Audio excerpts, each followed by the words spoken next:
ओम श्री हरि। अनुराग पदावली। पद क्रमांक 71 से 75।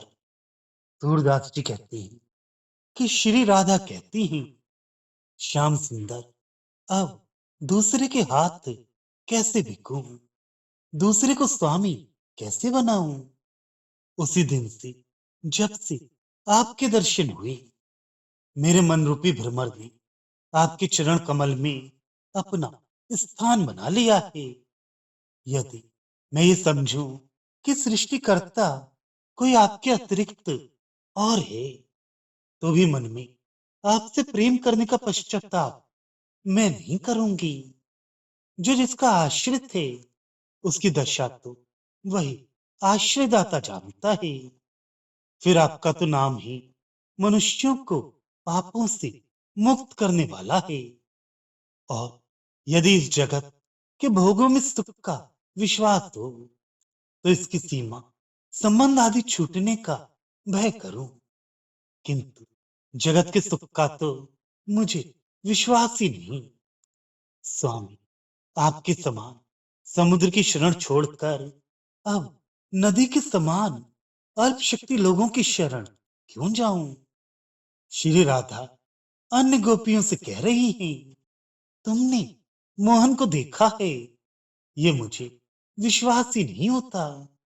मैंने तो अपने मन में यही बात सच्ची मान ली, और यही मैं समझती भी हूं कि मेरे समान ही तुम सबकी भी वही दशा है।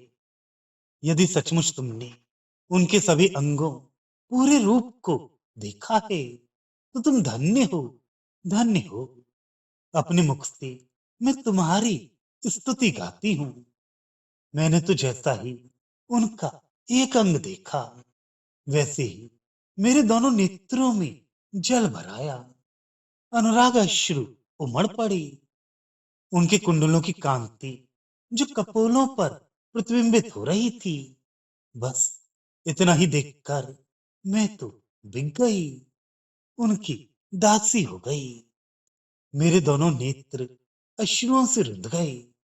फिर भी एक टक देखती ही रही, परंतु श्याम सुंदर को पहचान ना सकी।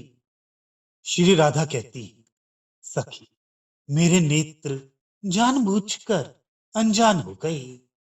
वे श्री हरि का एक ही अंग देखते रहे, और कहीं दूसरे अंग पर गए ही नहीं। मैं इस प्रकार भूली रही, जैसे चोर संपत्तिपूर्ण घर में घुस जाए, किंतु कोई संपत्ति उससे ली ना जाए। उलटते पलटते सवेरा हो जाए, कुछ ले ना सके, सब छोड़ दे। पहले तो अत्यंत आकुल होकर मैंने श्याम सुंदर से प्रीत की, और उनके अनुराग में ही रंग गई। फिर अब हठपूर्वक उन्हें क्यों दोष देती हो। ये अनुराग की पीड़ा तो प्रत्येक पल नवीन होती, अधिकाधिक बढ़ती ही है। श्री राधा जी कहती हैं, सखी, ब्रह्मा से भूल हो गई, ये मैं समझ गई। आज श्री गोविंद को बार बार देखकर मुझे ये समझकर पश्चाताप हुआ। चतुर सृष्टिकर्ता ने परिश्रम पूर्वक सोच विचार कर मेरे सारे अंगों को बनाकर बड़ी चतुरता दिखलाई, किंतु उसने मेरे प्रत्येक रोम में देखने की शक्ति नहीं दी। यही उनकी कला में त्रुटि रह गई। क्या करूं, देखने का सुख तो अनंत और नेत्र दो ही हैं। इतने पर भी पल पल में इनसे उमड़कर अश्रु चल पड़ते हैं। श्याम को देखने के आनंद का सुमेरु पर्वत समाये कहां। मेरी बुद्धि का छोटा बर्तन तो पुराना, जीर्ण, फूटा है।